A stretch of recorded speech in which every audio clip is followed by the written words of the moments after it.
Hello friends! Welcome to our channel. Today, we're talking about the most important breastfeeding step, how to get a perfect latch.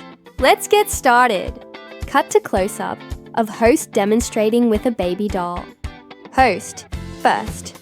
Bring your baby close to you. Choose a comfortable position, like the cradle hold. Make sure your baby's tummy touches yours. Now, bring your nipple near your baby's nose. This signals them to open their mouth. Show slow motion of positioning. Host.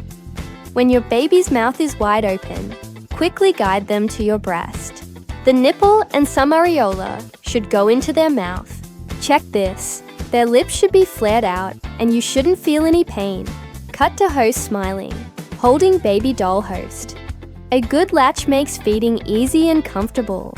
Keep practicing, and if you face issues, consult a lactation expert. Don't forget to subscribe and hit the bell icon for more helpful tips.